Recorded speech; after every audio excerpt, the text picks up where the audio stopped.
Hey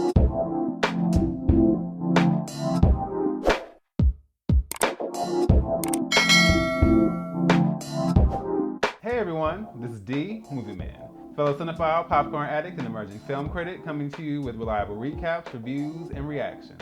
And today I am coming to you all with a review for Fear Street Part 1, 1994. Directed by Leigh Janiak and starring Kiana Madeira, Olivia Scott Welch, and Benjamin Flores Jr. Story-wise, this is of course based on the classic book series by R.L. Stine, and the film follows a group of teenagers in Shadyside, Ohio, who are terrorized by an ancient malevolent evil that's responsible for a series of brutal murders that have plagued the town for centuries. Alright, so I'm going to start off with the pros. This was a really interesting film experience. Now, before I get any deeper, let me first just go ahead and say that if there was an award, a medal, a trophy for most horror books read by a child in the 90s and early 2000s, I'd probably win all of them. I've always been a huge reader. I've been reading since I was 2. My mother always tells me how I taught myself to read, and from then on, nothing was ever the same again.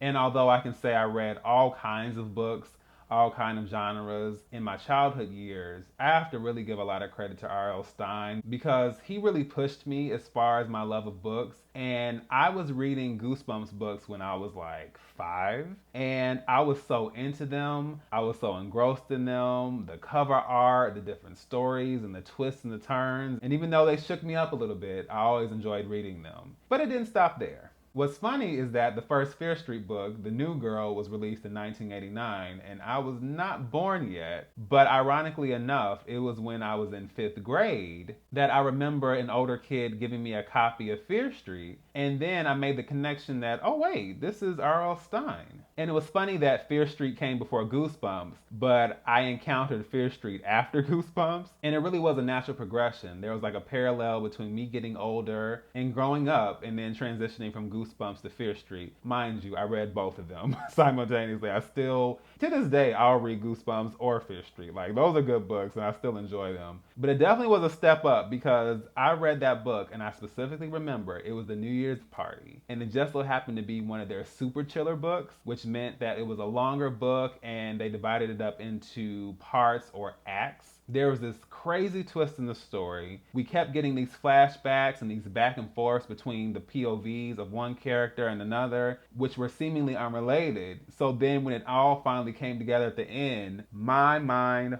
was blown.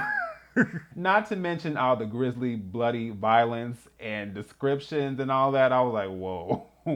I have turned a corner somewhere. This is not the good old Goosebumps that I'm used to. And I've read Goosebumps 2000, Choose Your Own Adventure, The Mystery of Chimney Rock. That was one that really had me shook. Give Yourself Goosebumps, which was like the Goosebumps twist on the Choose Your Own Adventure. I also really enjoyed those. Shivers, and that's probably a lesser known one in comparison. The Haunting Hour, The Nightmare Room, short and shivery, scary stories to tell in the dark. And that also includes miscellaneous horror books, anthologies, single stories, like you name it. And then moving out of that phase, I got into Stephen King novels, and I was reading those from middle school all the way into high school. So yeah, when it came down to horror stories, I had the genre locked down, okay? Always been here for it, will continue to be here for it. So of course, when this was announced, I was very, very excited, and I thought the whole idea of splitting this up into a trilogy, following these 3 separate time periods with one central story, I thought it was a pretty compelling concept. So getting more into my thoughts, I really enjoyed the opening scene. I love the 90s references, I love the 90s vibes,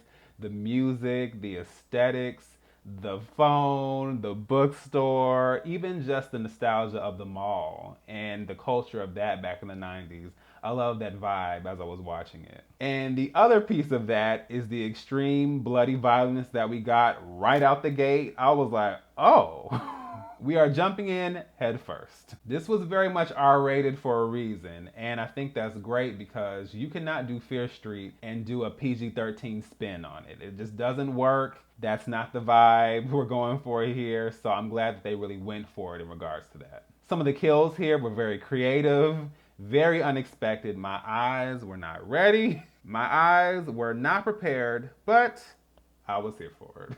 And I actually like the central story here. I like that we were exploring the roots of Shadyside, that this ancient entity is affecting this town and causing all these horrible things to happen. And even when I think about me reading the books, I just remember thinking like, okay, so people are getting chopped up, hacked up, killed, murdered, sliced and diced, all the ways that you could possibly name it, and we're still going to work, still going to school, nobody's moving. And I like the fact that we are exploring the history and the backstory. And I'm pretty sure some of that is borrowed from the Fear Street sagas. I remember reading those as well. I told you, Fear Street, I covered all my bases. And I specifically remember books that took place in like the 1600s and the 1700s and the 1800s. And those stories are basically helping explain this legacy of evil and death that has plagued Shadyside. And so I like that we saw some of that here also. Shout out to Benjamin Flores Jr. and Julia Rehwald, who portrayed Josh and Kate respectively. I really enjoyed their characters. I enjoyed their performances. And overall, I enjoyed what they brought to this film. Now, jumping over to the cons. Let's just get right into it. Now, I purposely went into this knowing that my experience with Fear Street and reading the books, it wasn't necessarily going to live up to watching this as a film. And that's always the case. They're two totally different mediums, and your experience with books and imagination and details and how you kind of craft that in your mind and how you see that versus how a director creates his vision for a film based off of that, that's never going to completely line up. So I was aware of that. I absolutely knew, okay, this is its own thing. I will take it for what it is. My expectations are not super high. So when we got to the opening scene, I was like, then when we got to the end, I was just like,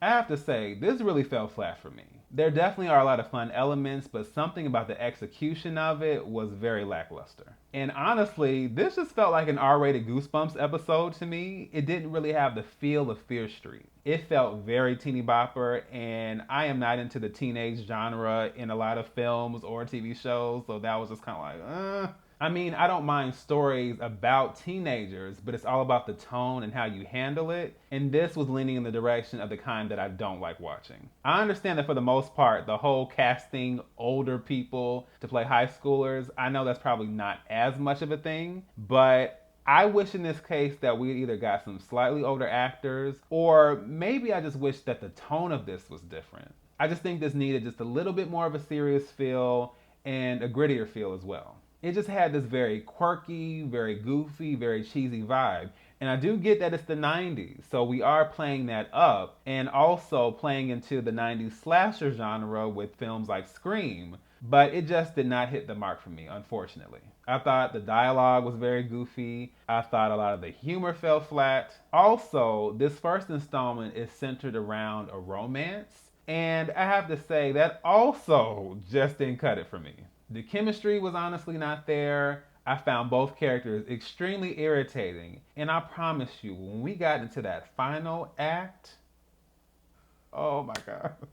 I am not going to spoil it, but all I will say is that some really bad things happen on account of certain people. And I was just sitting there like, really?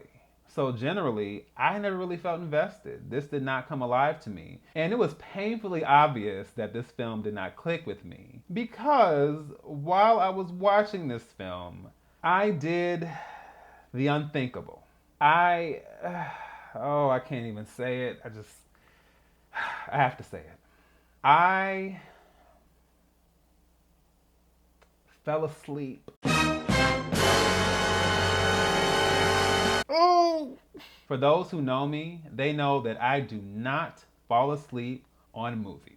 That is a cardinal rule. It's just not something that happens. Generally, when I sit down and watch a movie, I am in it. And it does not matter how long it is either. I literally remember sitting down to watch Dr. Zhivago for the first time. And with the exception of maybe one bathroom break or grabbing some snacks, I watched that film from beginning to end in one sitting. And Dr. Zhivago, for those of you who don't know, is 3 hours and 20 minutes. So that should show you what I'm talking about. The only exception is when it's really, really late and I'm really tired, or if I'm not feeling well. I can't think of any other circumstance in which I've fallen asleep, except when a movie is not good. Yikes. And one of these days, I'm gonna have to do some kind of video or give some kind of commentary about what kind of films I've fallen asleep on, because I promise you, most of them, nope. So I'm gonna go ahead and give Fear Street Part 1, 1994, a C-. So, not really what I expected. Not the best start to this trilogy. Was it terrible? No. But was it very underwhelming?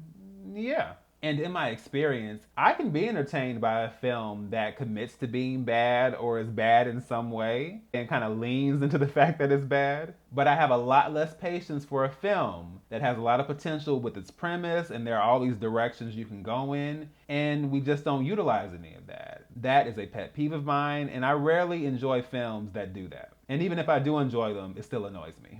And like I said, I didn't have high expectations, but still, watching this was the equivalent of eating stale bread. It looks perfectly fine, you bite into it, tastes fine, and then the more you chew and your taste buds kick in, you realize, something's wrong here. But by then it's too late and you are basically left with a bad taste in your mouth. That sums up my experience with this film. So I am hoping that the second installment, 1978, will be better, and it actually looks like it's going to be. We are getting some Friday the 13th vibes here, and it looks like it's going to take it a step further than this one did, which I'm definitely excited for. Fear Street Part 1, 1994 is currently streaming exclusively on Netflix. You guys feel free to check it out, leave your thoughts below, and let me know what you think. So, once again, this is D, Movieman, signing off, and I'll see you with the movies.